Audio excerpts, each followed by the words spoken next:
दोस्तों, क्या आप इन सिक्कों को पहचानते हैं?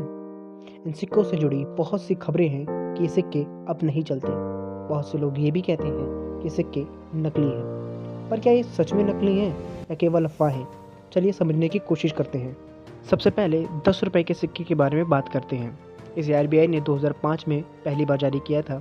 अब तक कुल 14 प्रकार के 10 रुपए के सिक्के जारी किए जा चुके हैं, जिसमें से एक सिक्का ये भी है, जिसे साल 2010 में जारी किया गया था।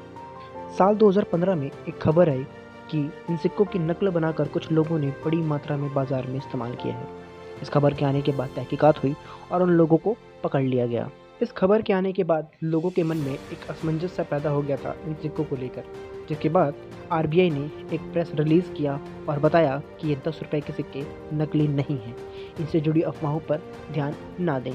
इसके बावजूद आज भी हम लोग इन सिक्कों का इस्तेमाल नहीं करते, जिससे हमारे देश का और हमारा आर्थिक नुकसान होता है। चलिए कुछ और उदाहरणों से समझने का प्रयास करते हैं। कुछ साल पहले इन 5 रुपए के सिल्वर के सिक्कों के लिए भी एक अफवाह उड़ाई गई थी कि सिक्के नकली हैं, जिसकी वजह से इनका इस्तेमाल बहुत से लोगों ने कम कर दिया और कई जगह तो इनका इस्तेमाल पूरी तरीके से बंद हो गया, जिसके बाद इन सिक्कों की बाज़ार में कमी होने लगी। बाज़ार में इन सिक्कों की कमी का कारण लोगों का इन सिक्कों को ना लेना नहीं था, इन सिक्कों की स्मगलिंग था।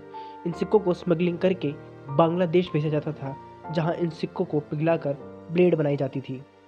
ये सिक्का फेरेटिक स्टेनलेस स्टील से बना हुआ है, जिससे अच्छी क्वालिटी की ब्लेड बनाई जा सकती है और एक 5 रुपए के सिक्के में 6 ब्लेड बनती थी, जो 2 रुपए की बिकती थी।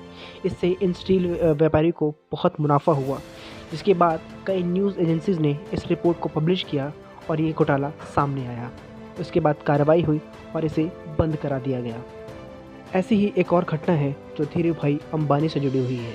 माना जाता है कि धीरूभाई अंबानी जब अपने शुरुआती दिनों में एक क्लर्क का काम किया करते थे यमन देश में, तब उन्होंने भी कुछ ऐसा ही काम किया था।